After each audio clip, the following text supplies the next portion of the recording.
Is it written? Sa tatra tam apashyanti kvasi kanteti vadani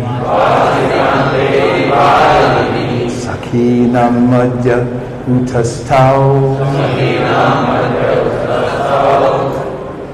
Vivala Vridita Vrisham Sa Tatra Tam Upashyanti Kvasi Kanteti Vadini Sakinam Madhya Utastau Vivala Vridita Vrisham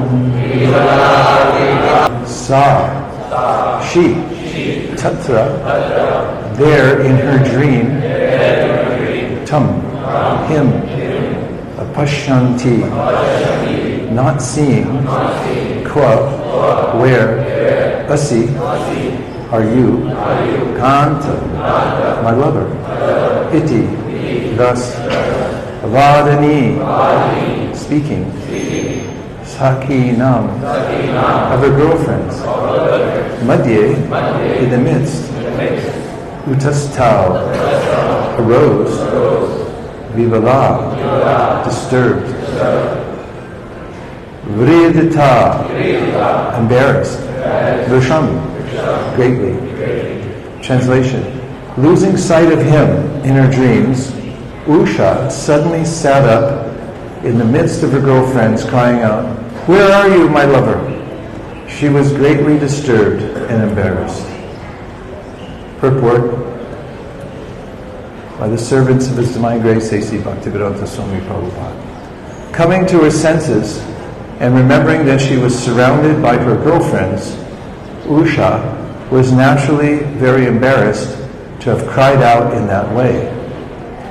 At the same time, she was disturbed by attachment to the beloved man who had appeared in her dream. It's a great honor to be here in this mighty community of stalwart devotees, preachers, book distributors, organizers, stalwarts of all kinds. And we thank you very much for your hospitality. It's a very touching experience to come here and be with all of you. Hare Krishna. Here we've come to the 11th verse of this chapter, which is about a third of the way through. It's a short chapter, 32 verses. And it's a story, one of the stories in the Bhagavatam that one may read superficially and think, what is this? It's a love affair between Usha and Aniruddha. And this love affair, which I'll go into the details of in a moment, causes a family rift. Has anyone here ever heard of a marriage or boy and girl coming together causing a family rift? No? Never happens? In India it never happens.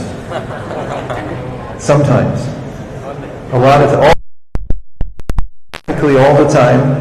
Even somebody's going to be legally married and somebody in one party says, "What? No, not that person."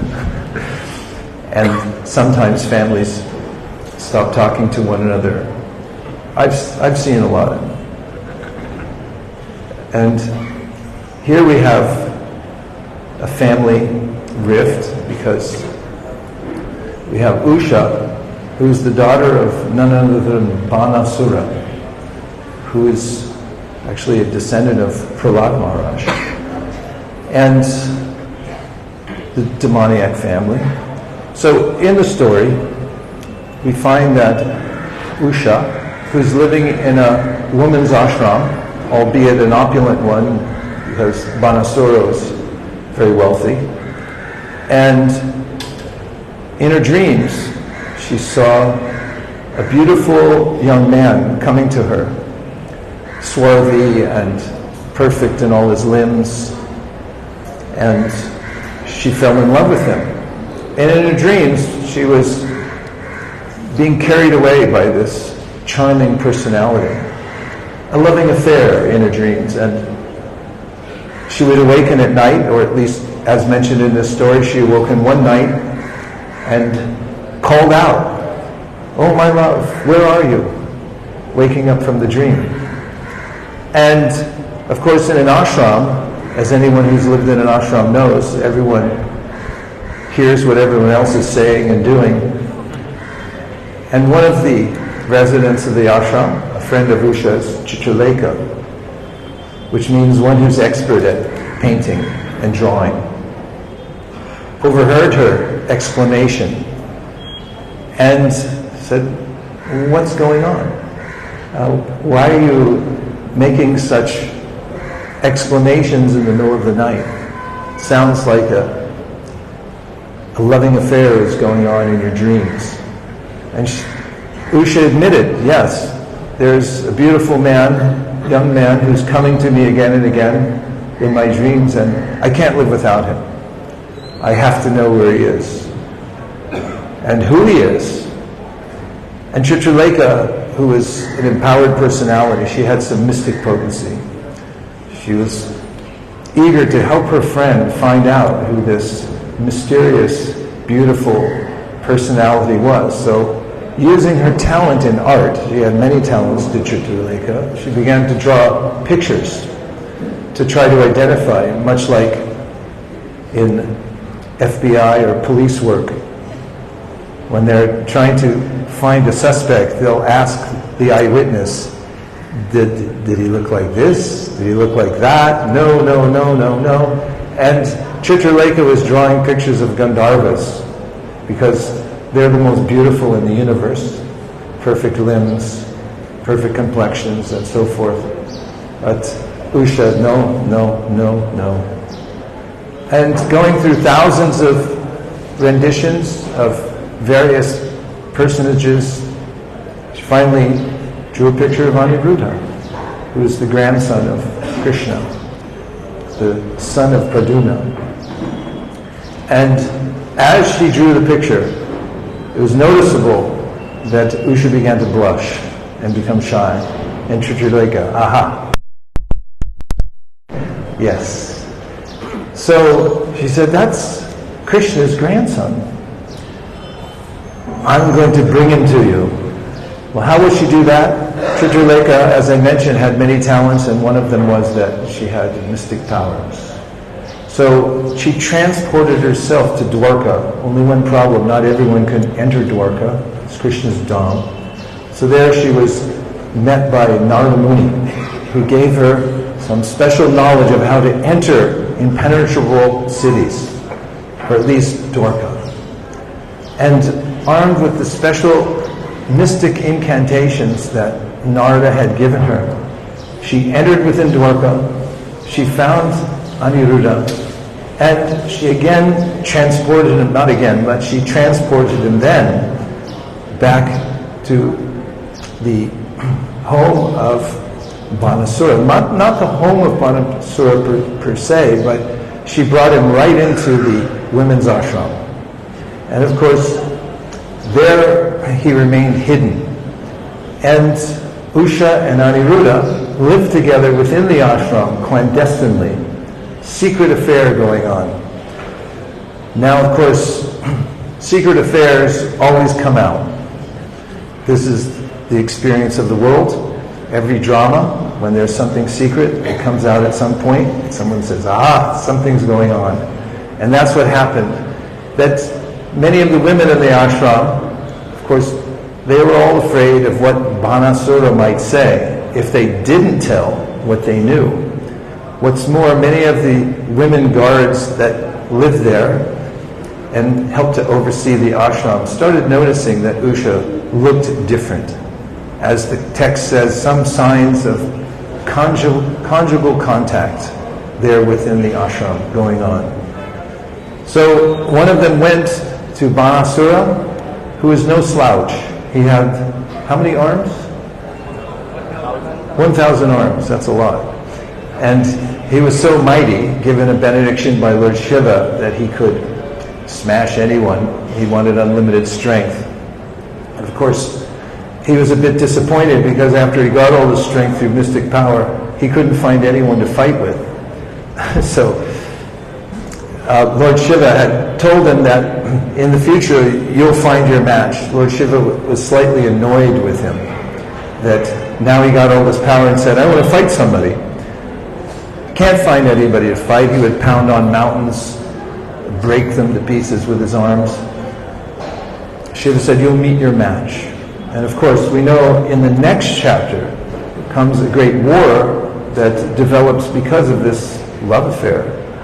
And Lord Shiva, who is the patron and benedictor of Banasura, then takes the side of his ward, Manasura, and then there's a fight between Vishnu Dwar and Shiva Dwar takes place, a huge war, when Banasura fights ultimately with Krishna. Krishna cuts off all of his arms, except he leaves a few because, after all, he is a descendant of Prahlad Maharaj, as mentioned in the Brihad Bhagavatamrita. Anyone in the family of Prahlad is beloved to the Lord.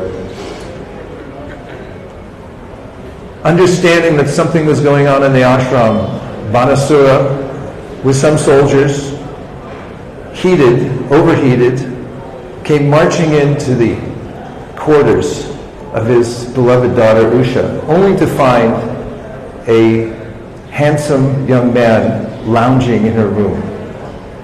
And with this, he became extremely angry, but Aniruddha, the great warrior, stood up to fight the soldiers of Banasura and then Banasura himself.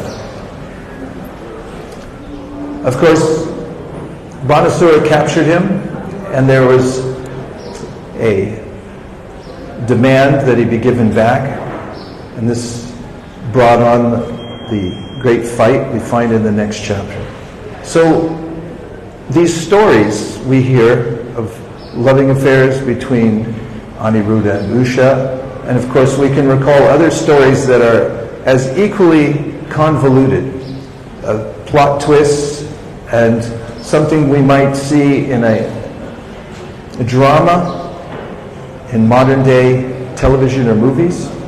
I don't know about Bollywood because I've never seen a film, only some dancing. But all stories back from Shakespeare and before and to the modern age are the same. The plot thickens when boy meets girl, and then everything starts getting complicated, as is mentioned by Lord Rishabhadev. Pumsastriya maitani bhavamitam toyom mito hridaya granthamahu atol griyakshetra sutakavir tar janasya moho yamatam hammameti. That this unstoppable attraction between male and female in this world is going on everywhere. You can even see it. It says Srila Bhaktisiddhanta Saraswati Thakur in his purports to the Brahma Samhita, even within inanimate objects, you find yin and yang, this dichotomy here in the material world. So, why in the Bhagavatam? We may meet people and show them the Bhagavatam. This is a book on self-realization. And then they can open up to the 62nd chapter to investigate what is this book on self-realization. And they find a loving affair between Usha and Aniruddha, and a huge fight and a war. Books on inner peace, and then a huge war takes place. A fight over who's going to marry whom. So what is that? And I brought up also other stories. One that intrigues me that's, as I said, equally convoluted is the Shamantaka jewel story. Krishna, defamed, accused, goes out to discover, find forensic evidence, entering in a cave, going to find the jewel, and so forth. That's another topic. But it's, to me, in a similar category, these stories with their twists, their turns, and so forth. And what to speak of in this story especially it can be read, this story, a love affair between Usha and Aniruddha in a brahmachari ashram, or a brahmacharini ashram for that matter. So why? Because the Srimad Bhagavatam is the means by which we transfer our attention from the material to the spiritual. Of course, we know that we can't live without variety and personality. Yene ravindaksha vimuktamaninas tvayastabhavad avashudha budaya aruya krishnena parampadam tata patantyato nagrita yishmadantaraya. Indicative of the fact that, as this verse says, demigods praying to Lord Krishna within the womb, unless one develops a personal relationship with Krishna, the lotus-eyed one, and comes to a relationship with him, then whatever kind of imagined liberation one achieves here in the material world, one may get some position of power, or one may merge into the impersonal Brahman to escape the material world and the variety of the material world. Aruya Krishna, it's hard work also to get liberation in this world. Try to get crores of rupees and then retire and say, now I'm liberated. Not so fast. No one can be liberated in this world. Patantyada, they'll fall back down again unless they have a tight relationship with Krishna. So the ways of doing this mean that we have to enter within the pastimes of the spiritual world. There are obstacles we face in doing that, as Krishna mentions in the Bhagavad Gita. Vita raga bhaya krodha manmaya mamupashita bahavo jnana tapasa. This is participatory. You've got to do the last lines. Okay, I'll do it again. Vita raga bhaya krodha manmaya mamupashita bahavo jnana tapasa utamad bhavamagata. Krishna is saying that there's three main obstacles to our spiritual progress, and you have to overcome them. First one is raga.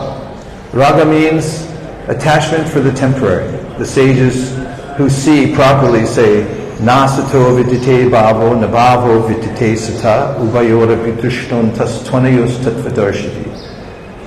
Those who are seers of the truth, Krishna says, they understand the difference between the material world and the spiritual world. One's temporary, the other one's permanent. If you get absorbed in thinking of the material world, Krishna says, Yehi samsparshacha bhoga, dukkhayo naya evate, adyantavanta kunteya.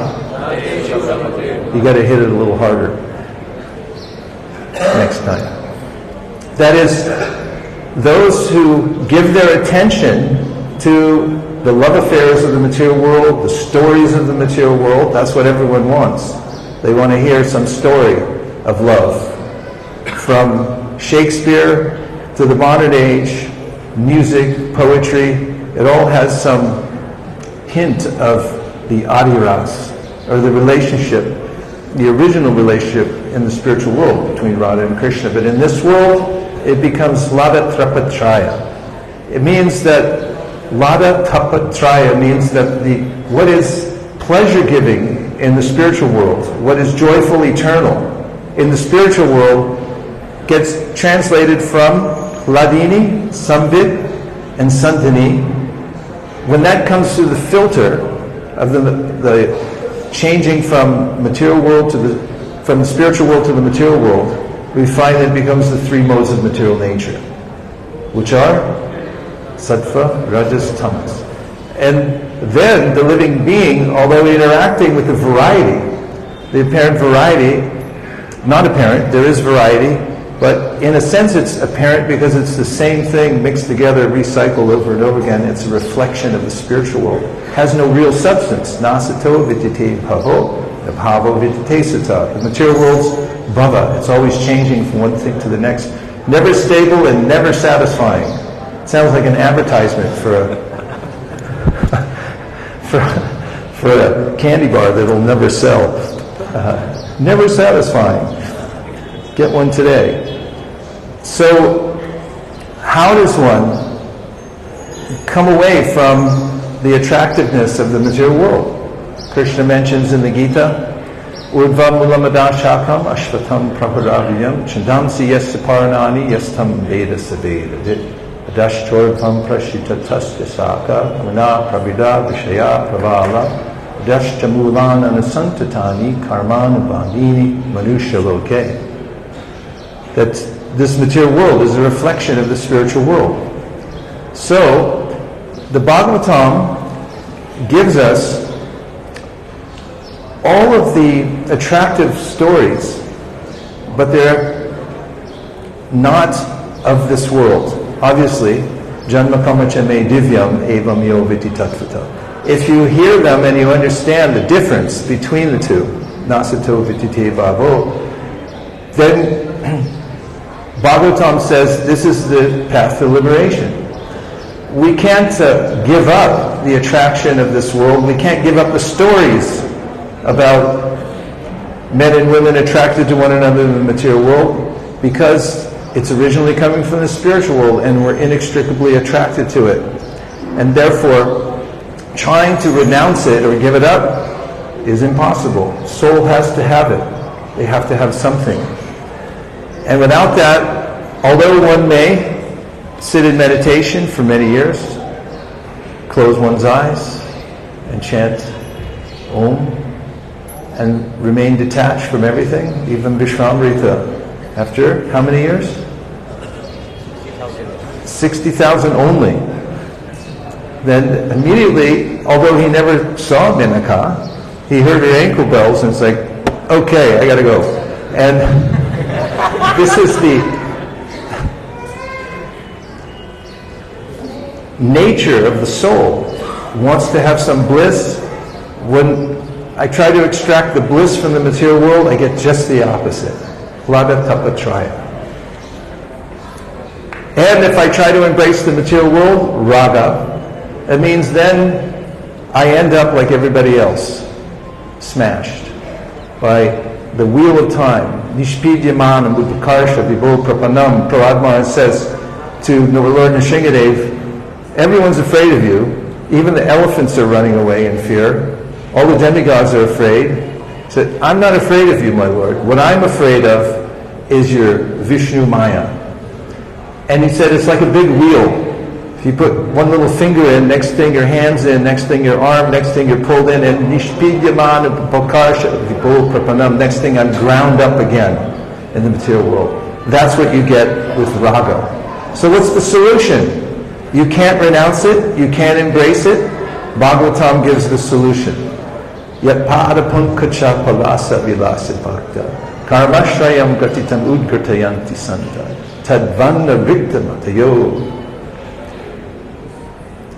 tan riktamatayo yatayo piruda shroto ganas tamararam vashavasudevam. The Kumaras describe how unless you hear the stories of the Bhagavatam and by their contact become attracted to the spiritual world, the adiras, the love affairs, the intrigue, the details, the beauty of the spiritual world, then you're riktamatayo, which means your mind is empty. And when your mind is empty, then shroto ganas tamaranam bhajavasudevam. There's a way in which the waves of material nature eventually will come and sweep you away. You may be situated in so-called liberation, but at some time the modes of nature will grab you and pull you away. But not those who become absorbed in Bhagavatam. So the Bhagavatam gives every category and scenario of human interaction, and it allows us, by hearing it, to overcome the psychological conditions that keep us attracted to the material world. And the first one, as I just mentioned, is raga. And what's the next one? Bhaya. A fear of a personal existence, because I've suffered for so long in the material world. When I hear of the personality of God, and I hear that I'm a person, actually these stories like Usha, Adiruddha, and so forth, become repulsive to one who's attracted to the material world. That's why people who don't have a taste for Bhagavatam, if you read it, they'll fall asleep. Or they'll just say, oh, these are stories. I met a Gujarati couple when I was going door to door, distributing sets of Bhagavatams. And the woman of the house, she said, these are just stories. And she didn't want them in her house. She thought it was something like fairy tales. What could it do for me? So this sense that I have my material personality and it's a cause of suffering, therefore anything I hear from the spiritual world or about the spiritual world, this leads to krodha or anger or repulsion from the spiritual world.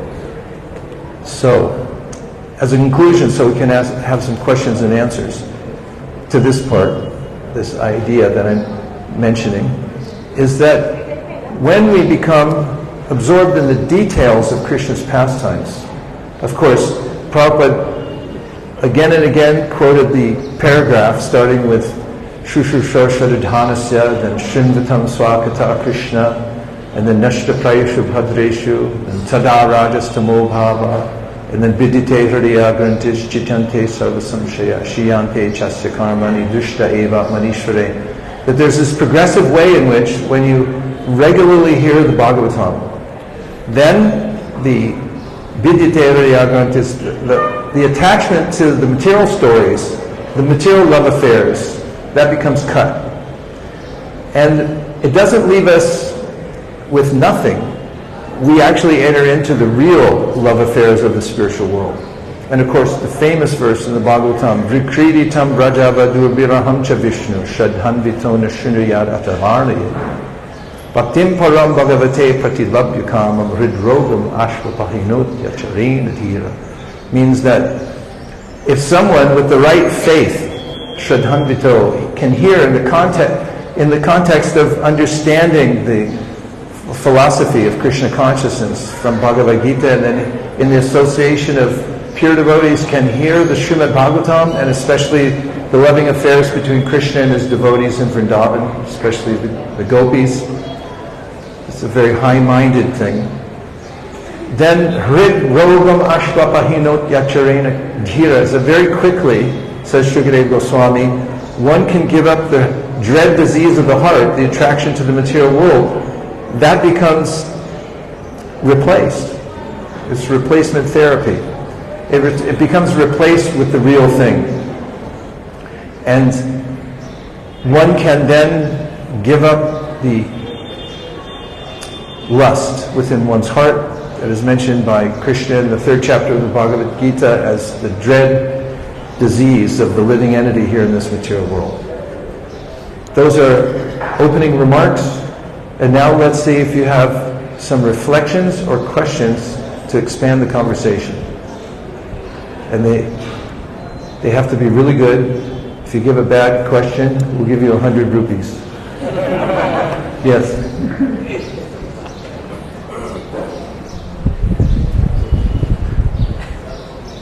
Hare Krishna.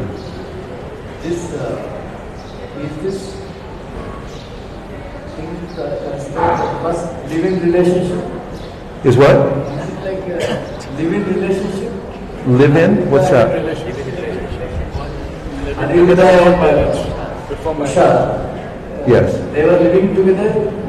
Is it like a living relationship? Or That's what you call in India, live-in relationship? Yes. Yes, what's so remarkable about, as mentioned in the Shirashopanishad, Shapare Daksh Chukram Akayam Avranam Asnaviram Shudam Apapavidam Kavir Manishi Paribu Swayamburya Tat Yatyator Tan Viradashas Patibhya Samabhya. That anything to do with Krishna is prophylactic. It's purifying. So if you hear about a live-in relationship, and Aniruddha, by the way, is Vishnu Tattva. He's Vishnu Tattva. So when we're hearing about this relationship between Aniruddha and Usha, you're hearing about one of Krishna's expansions. In the course of hearing this, which everyone's going to hear about anyway. If you go through the Delhi or Bombay airport, it's all sensual pictures everywhere to attract here. Come smoke a cigarette or drink this or that.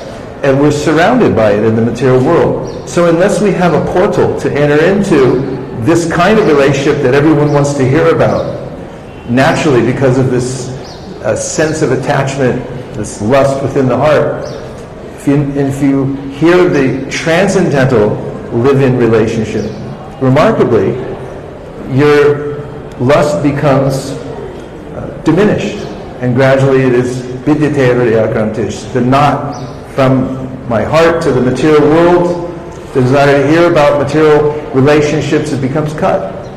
So yes, it is. And as we know very well, so is the Parakiya Ras in Vrindavan. And this is what many of the first Britishers who came to India tried to discredit the Bhagavat culture by saying, what is this? You read the Bhagavatam, it's love affair, illicit love affairs going on here. What kind of religion is this? Well, Dharma projita kaitavo tva paramo nirmatsaranam satam. And in the beginning of the Bhagavatam, sadyo hridyaram vudujate takritivi shushushtabhish takshanai. It says mention that if you hear about this love affair, the story of the Srimad Bhagavatam, the love affair between Krishna and his various devotees, he said then Krishna becomes trapped in your heart. He can't leave. He's tied up by ropes of love in the heart of the devotee. That's how powerful Bhagavatam is. Thank you for the clarifying question. No 100 rupees for you. Okay. I have one comment. Your comment, please. In Chaitanya Bhagavat, there is an elaborate description of Chaitanya Mahaprabhu's marriage with Vishnupriya, sponsored by Buddhimata Surugura. And also there is elaborate description of marriage between Sita and Ram. So the benediction is given that those who wear these costumes of marriage, they don't have to marry again. That's perfect, brother. Perfect application. Thank you. We'll add that to our repertoire. I love it. Bravo. Thank you so much, Prabhu. This class was full of wisdom. Unfortunately, I was very slow. You spoke about that we have to hear Bhagavatam in a certain way so that the lust goes out from the heart. If you can elaborate that. Yes, it's in the verse. Of course, this comes up in the context of Shukadeva Goswami speaking about the Rasa Panchajaya, the 5 chapters about the Rasa Leela in the Srimad Bhagavatam. And Parikshit Maharaj is asking the questions, but he's noticing in the audience, and as is Shukadeva, that there's different types of people there. There's some Gyanis, there's some Karmis even, there's some people, and when the topic comes up about the Rasa Leela, he's thinking, I think these people will misunderstand what you're speaking here. So he starts asking questions like, isn't that immoral that Krishna is dancing with other people's wives? And then of course Shukadeva goes back and gives the foundational philosophical information so they can understand. It's just like a child playing with its shadow. It's his own energy. It's already his. So actually, the illicit affair is just everybody else. There's only one licit affair, but that's Krishna with all his consorts. Everything else, actually, illicit. Although regulated, dharma viru bhuteshu.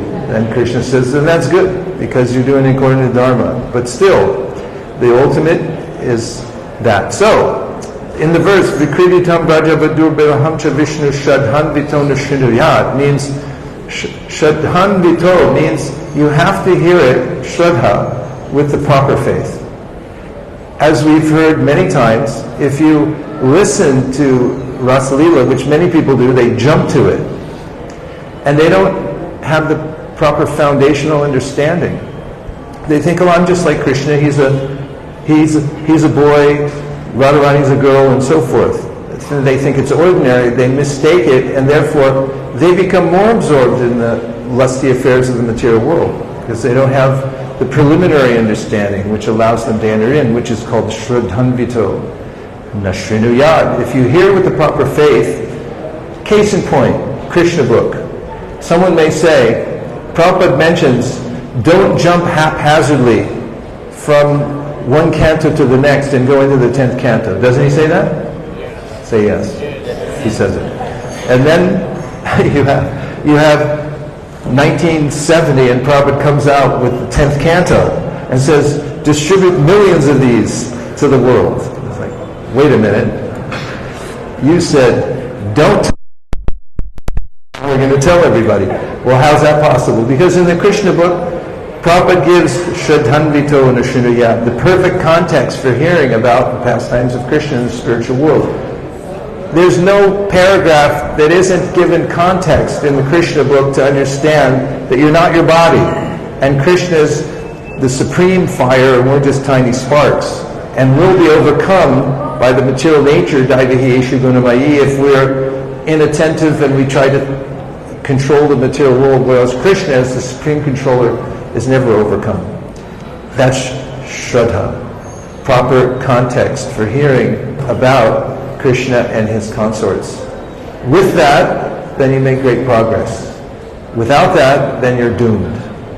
And you become more attached to the material world. Okay? No 100 rupees for you. Okay. Anybody else want to try? Yes. 12 o'clock, all the way at the back. Straight back, pass the mic, 7 seconds or less, or your money back from this class. Keep going.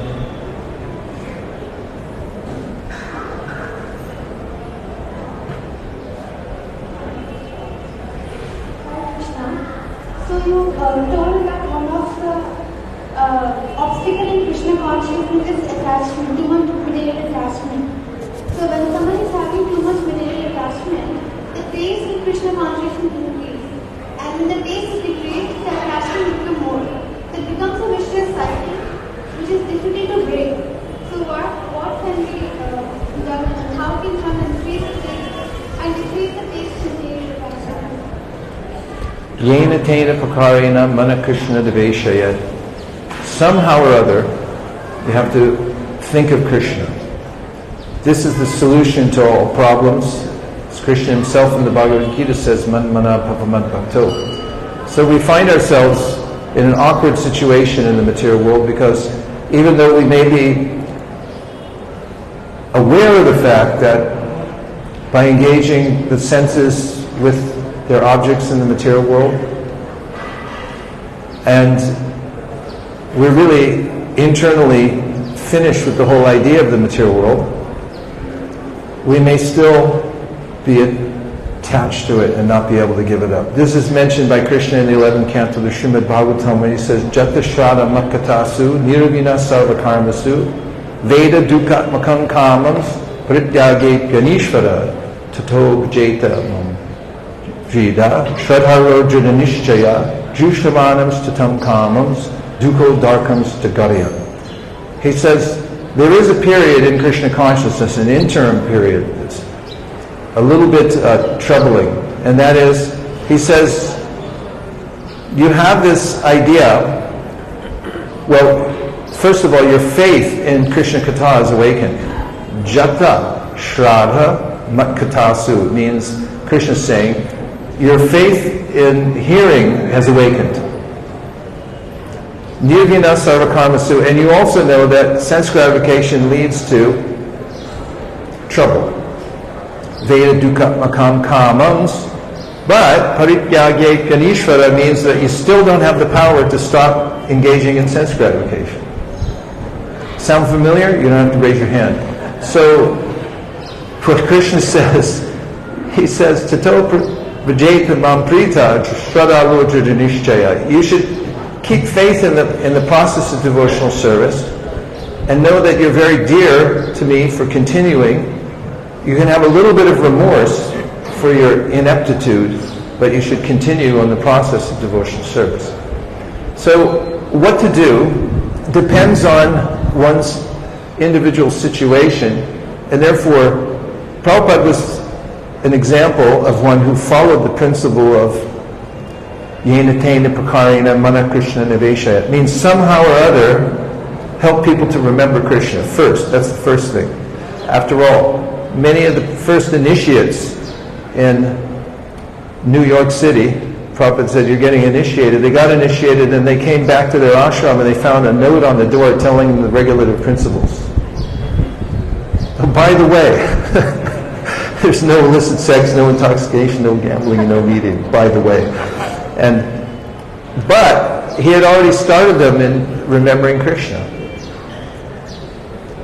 So if one finds oneself in a situation where one's losing altitude in Krishna consciousness, somehow or other we have to find a way to stay close to Krishna. Preachers do it all the time. Of course, we have the famous Narada Muni who told Valmiki, who said, I can't chant anymore. Right? He said, chant Hare Krishna. I can't chant. So he said, just chant death. That's pretty tricky, right? Because he chanted Mara, Mara, Mara, Mara, Mara, and he was chanting Rama. This goes to the idea of find some way or another to remain connected and continue thinking of Krishna. There are varieties of ways in which we can engage in Krishna consciousness, somehow or other remain connected. Because just by being in the association of devotees, if you're not offensive, this may be practical and helpful. In his teachings, Lord Chaitanya Mahaprabhu's teachings to Sanatana Goswami in Madhya Lila, around 22, you find that he enumerates the 64 processes of devotional service, correct? 64 limbs of devotional service, right? Say yes. So, out of those, he says, there are 5 that are so powerful that even if you don't have faith in them, and you only have a little contact with them, sualpam, little contact, he said they're so powerful that even in your state of being not so interested, but still you remain contact, he said you'll achieve love for God by these 5. Let's name them. Chanting the holy name.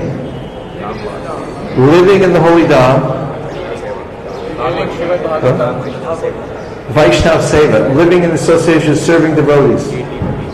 Worshipping the deity, and Krishna Bhaktam. There's your 5. In fact, I come from Silicon Valley, and we started a temple there around 1998.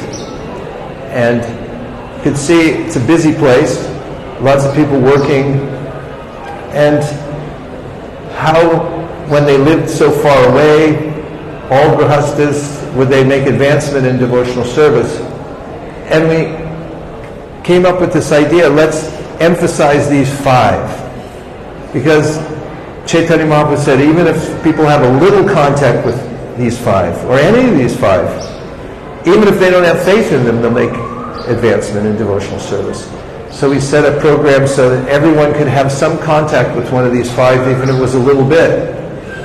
And I'm happy to report that it seems to be working. So somehow or other, stay in contact with one of these 5, and you'll be okay. And don't be offensive. That's the main thing. If you avoid offenses towards devotees and you go on with the practice, then you'll be successful, without a doubt. Prabhu. Thank you for the question. It's a very good question. No 100 rupees for you.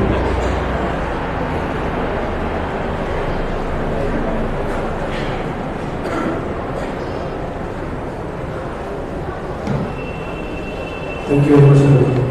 So I was just reading the conversation between Narada Muni and Dasa.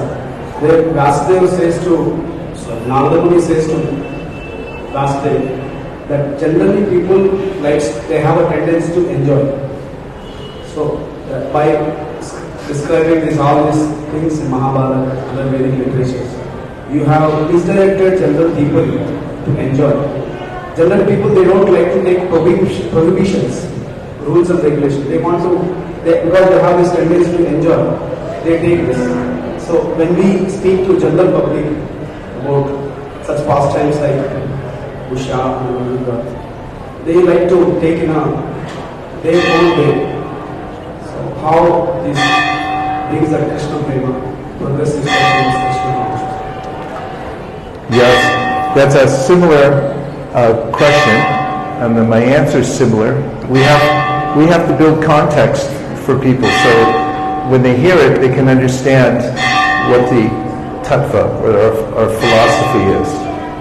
We don't indiscriminately teach pastimes. For instance, let's say you go to a corporate program and you know that the audience there is generally unacquainted with, let's say it's in a Western country, let's say it's in Silicon Valley, and you're invited to go speak at Salesforce. And then the people who come there have no orientation towards the Srimad Bhagavatam or the Bhagavad Gita. They've just heard a little bit about yoga and self-realization from a smattering of sources. Okay? So then you go in and you start telling about Usha and Aniruddha. Right? Say no. No. Wrong. You start with something simple, like you're not your body. And it's always a wonderment to me. I go to some of these places. Before the pandemic, I would regularly go to the office of Salesforce. We have a program called, what's that called? Conscious Living Network or something like that, where we come in and give classes to all the people. They take classes there. They invite people from outside. So there's a huge building. You have to check in at the ground floor and register and get a badge to go through security to go in the building. High tech, right? You're all used to that. So then when I go, many of the times I bring my little miniature changing bodies exhibit. It's one of the original ones. It's about this big. And I just carry it in, and people walking by would suddenly stop and do a U-turn and come back, and they say, wait a minute, what is that? I said, what do you think it is? And they go, oh my God. And I get on the elevator with like 7 people on there, and everyone would crowd around. They go, what is it? I said, what do you think it is? And I said, oh my God. And what we take for granted, because we've seen it a million times, and we've heard dehinosmin yata dehe, of course we shouldn't take it for granted. We should hear it again and again as Prabhupada presents it again and again and think, oh my God. But for most people, the very entry-level things that we take for granted are so interesting to them. But if you bring up Usha and Aniruddha, it's jumping to calculus before you've done simple mathematics. And people go, what is this? This is not mathematics. Where's the 1 + 1 = 2? What are all those symbols and things like that? So we have to order things and present them in a way that people can assimilate them at the level that they're at. And this is one of the great arts of preaching. Thank you. So thank you, Prabhu. So I think the bell rang. Ask not for whom the bell tolls. Yes. So first of all, I'd like to mention to you an innovative, groundbreaking, amazing new way to distribute Srila Prabhupada's books to the masses. This is called Transcend. And this program is an app. Everyone knows what apps are nowadays. They have too many of them. And when they don't have this, they don't have enough of them. Because this is the one app that will solve all their problems, Transcend. There's thousands of hours of audio of the Bhagavatam, the Bhagavad Gita, Prabhupada's books, lectures. You can read the books. You can have them right on your phone. And when people are able to take this app and include it in their pile of apps, this will become the main app that will liberate them. They'll be able to transcend the material world. So I highly recommend this, not only for your own phone. I'm not getting a cut, by the way. At least not as far as I know. And this is a brilliant program. I highly recommend it. And as far as distribution goes, There's so many benefits to distributing an app, because once the person gets on the app, then they live with you in the same building practically, electronically. You know what their habits are. They are able to stay in touch with you on a regular basis. So this is the cutting edge way to introduce people to Krishna consciousness and all of Prabhupada's literatures. This will sweep the nation here, then the world. Please, take one of these pamphlets and get Transcend, and make sure that everyone you meet gets it as well. Bhima, how did I do? Thank you. Okay, do you have bands? By the way, it's a good idea to distribute books, preaching to the choir. Hearing the scores read every morning here is like hearing Vishnu Sahasranam Stotram.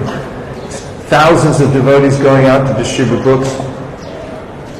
The world, at least every sadhu in the world, is proud of the work that you're doing here, because it's the pinnacle of devotional service, to show compassion to all living beings and to do what you're all doing.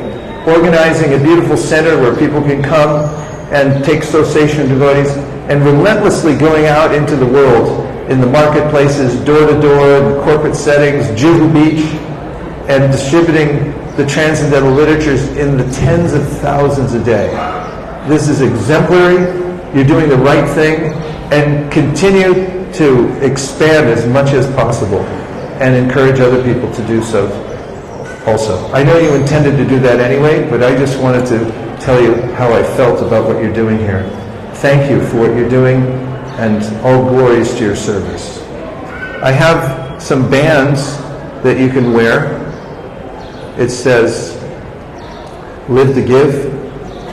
It's the marathon that comes every time. This end of the year, Living to Give means the international global Bhagavad Gita marathon.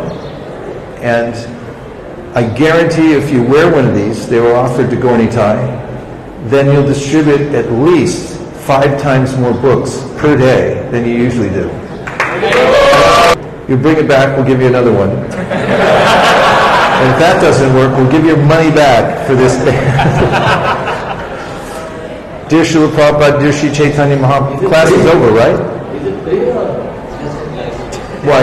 Would you like to give a donation? Donations are accepted. Yes, they're free. Compliments of the BBT. We're ready to move on, right? Say a prayer for Narottam Priya, Prabhu's dear mother, who passed away 14 days ago, right? And